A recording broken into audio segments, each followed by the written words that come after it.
Hello from snowy Hemmingford, everybody. I am David Smith, Data Smith on Lichess, and welcome to a little round report or tournament report for our Winter 2025 tournament. We're just about to start round 5 this week, and so far the tournament seems to be progressing fairly well. A couple of unfortunate forfeits and even a couple of no-shows, but that just seems to be the nature of online chess. It's sad, but there you go. On the plus side, though, our Thursday evening video sort of hangout after or during and after the games is turning out to be pretty popular and lots of fun. So if you haven't yet dropped in, please don't be shy. You can come join the meeting. You don't have to turn on your camera if you haven't shaved that day or you're eating spaghetti or something else messy like that. But we have a good time, and apart from the value of just hanging out with other players and people and friends that you like, it's fairly well known that if you want to improve at chess, it takes a supportive community of other players. And so we're all there for each other, and you're more than welcome to join us. All right. Now, of course, the tournament wraps up next week. And as the tournament ends, I will be leaving for 3 weeks of holiday. So our next event won't be happening until probably mid-March at some point. We're still trying to settle on the exact format, and we're actually going to be asking for some feedback from each of you between now and then. So watch your Lichess inbox for more information. And of course, if you have any feedback immediately to send us, don't be shy. Tell us how you feel about the Swiss format versus the quads format, how you feel about splitting into the quote-unquote European section that plays, I guess, well, evening European time and afternoon North American time, and the North American section. All right. Well, the other thing I'd like to ask you is that if you know any other players who you think might be interested at all in playing this kind of chess, please ask them to join us. I am certain that there are many more people like us who would enjoy these kinds of events. Somehow we just haven't found the way to reach all of them. And part of the solution to that problem comes through you. It comes through each of our networks. So please don't be shy to talk to your friends, or even when you meet people or play games against others, in other Lichess events or elsewhere. Ask them if they'd like to join us for our events.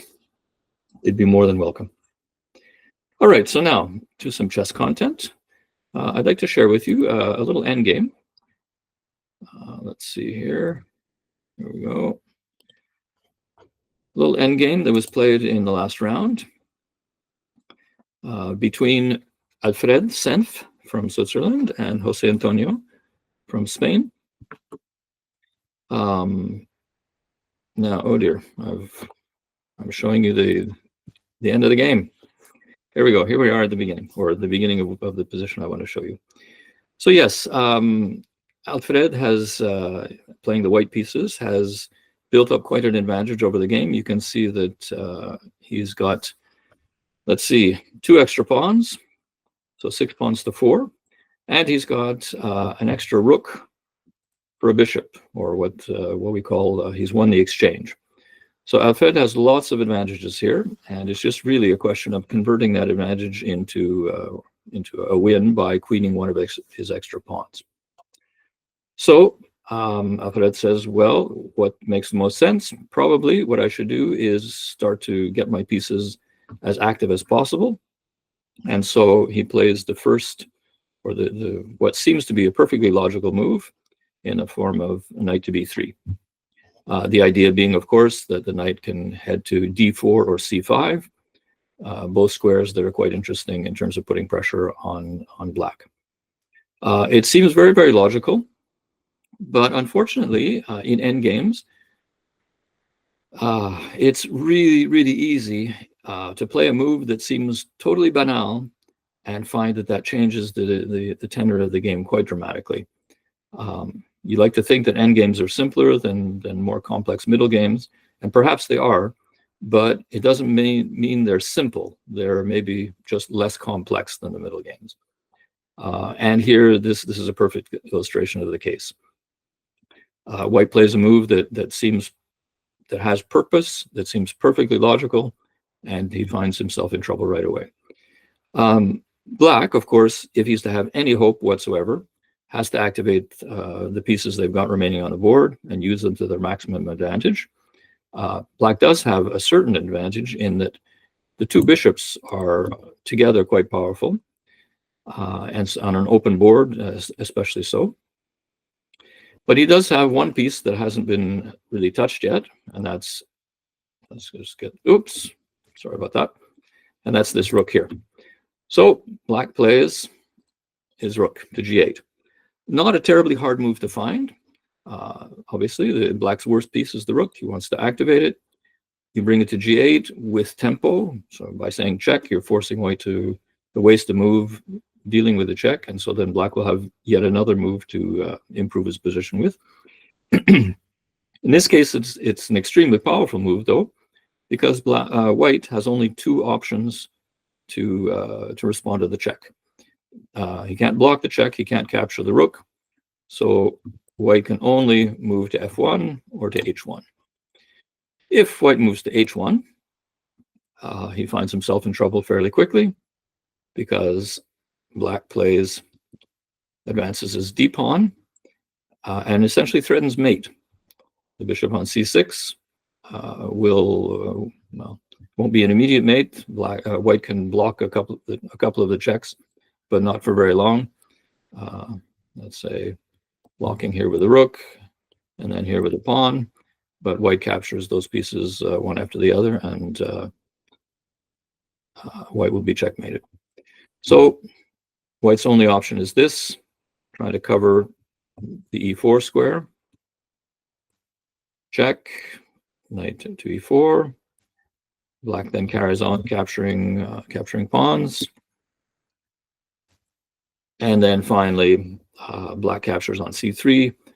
A double attack on White's two rooks. So now Black is going to recover more material.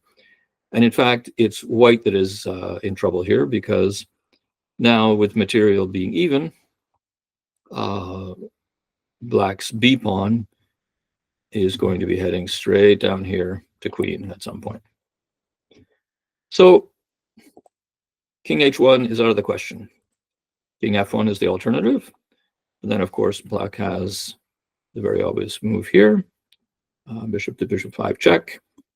Again, the only response is to block here, and we see that Black is already going to recover the exchange. So Black's got to be pretty happy with themselves at this point.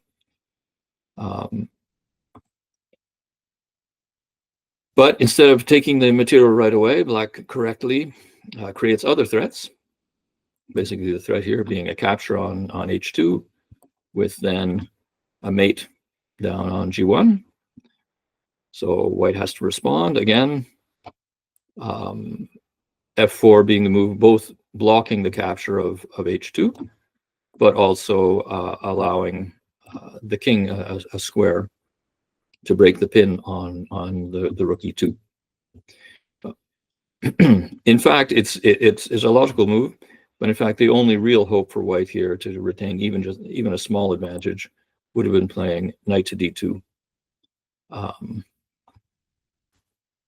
Black would then capture, and White blocks the checkmate by playing nf3. Bishop to c7, king e1, and then Black cashes in on the exchange on e2. So now White's material advantage is down to a single pawn. It's an outside pass pawn, of course, but the Black king is standing in its way. So again, Black is doing okay. All right, so White played f4 instead. Black captures on f4. White breaks the pin.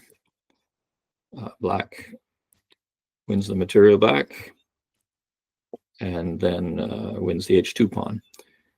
And now Black can be quite happy with themselves, and in fact, The game continued for another 20 moves, but ended in a draw.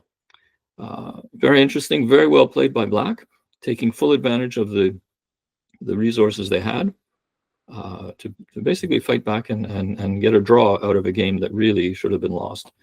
And all because of a move that, again, you can't really fault Alfred for playing knight to b3. It's a perfectly, it seems perfectly sensible a move, but there were some tactical reasons not to have played it.